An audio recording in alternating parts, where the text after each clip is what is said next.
we do not make rational choices when we choose our next life.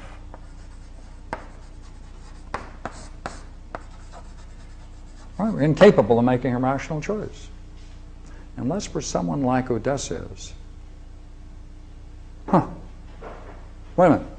All the experiences of heaven don't keep you from selecting in your next life the kind of a choice where you may end up as a tyrant and then suffer immensely more. Spending all of that time in Hades and then coming back and being judged again and going through all of this chaos and choosing another life. And so the cycle goes on and on and on.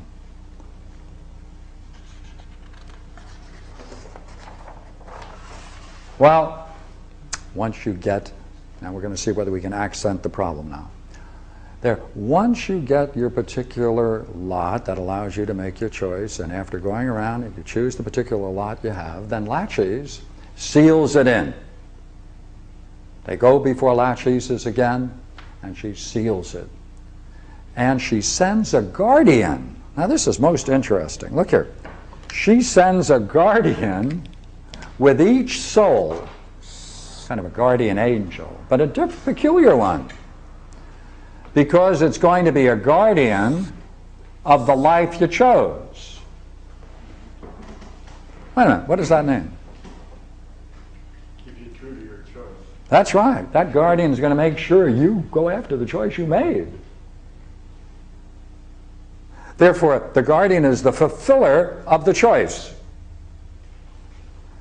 So there's something within us when you're born. You make a stupid choice, and there's this guardian that's going to say, okay, you chose it, and you're going to be it. I'd like to change. That's my job to make your job. And so the spindle of necessity is spun to ratify the destiny of both the lot and the choice, and to make what he calls the web of its destiny irreversible. No, that's not a very comforting vision, is it? Now, how did Odysseus get? He's the only one who made a rational choice. Well, thank goodness there's another page.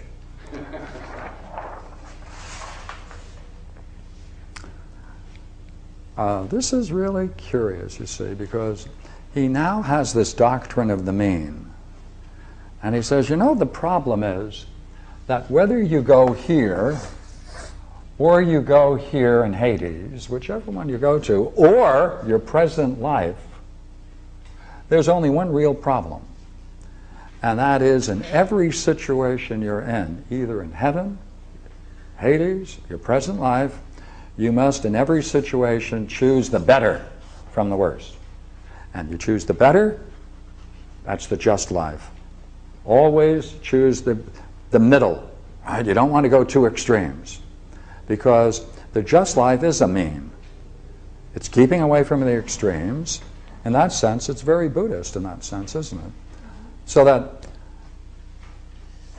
the mean is the ethical choice. Because, you see, you can experience these things here intensely, and it doesn't bring about any value in your judgment. It doesn't change your judgment. It doesn't make your judgment any better. It doesn't make it any more profound. The suffering that you've gone through doesn't help you make any decisions when you now have to choose your next life. Well, what does? Huh? All right.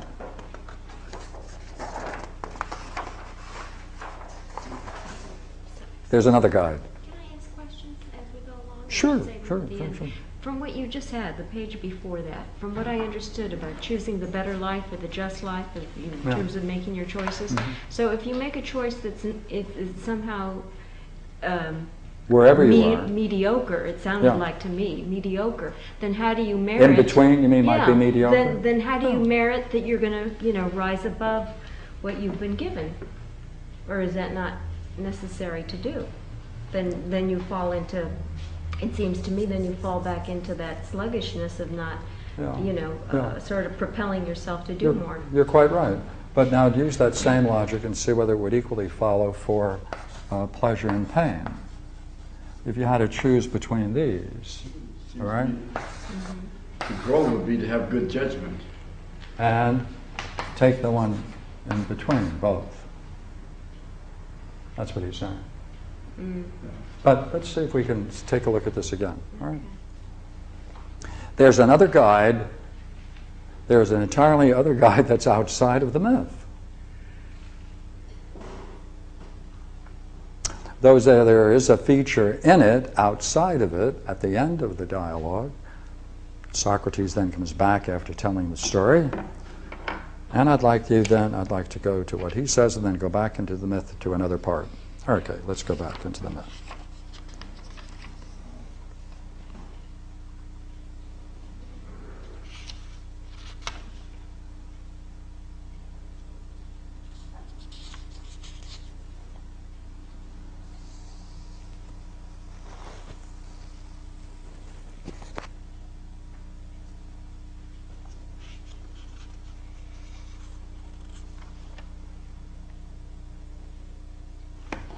Where did I put that great quote?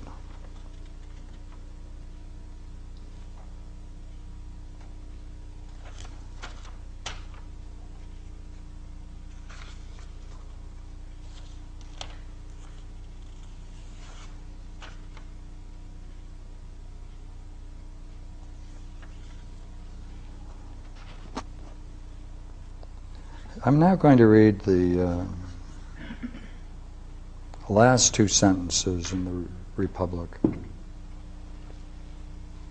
The third, let me put three in.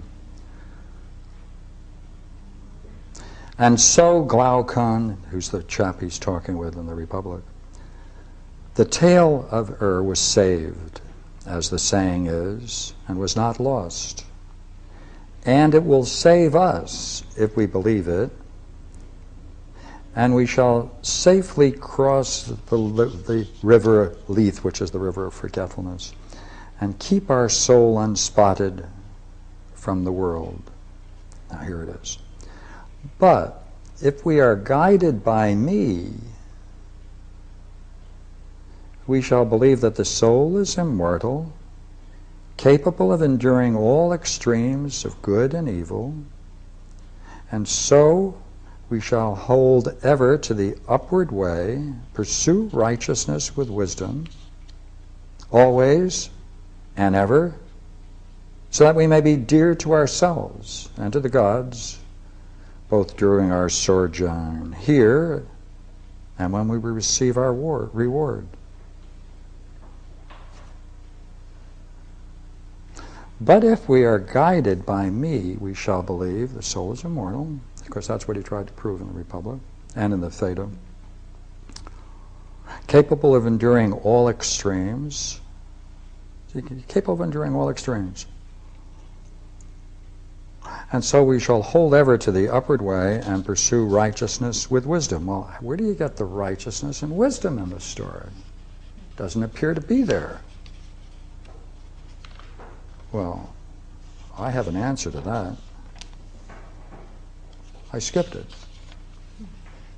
in order to have some fun. Okay, so let's see if we can get in there.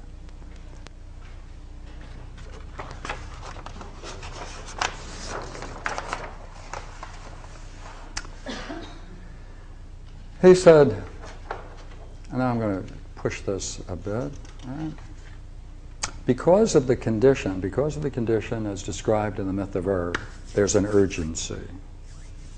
And the urgency is that you have to learn how to make proper choices. But there's nothing in the myth so far that can allow us to decide on how to make the better choice. Well,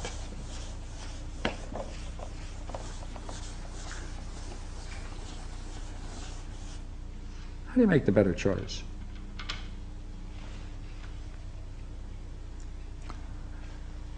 He says you have to find someone. Right? You have to find someone, and in Southern California,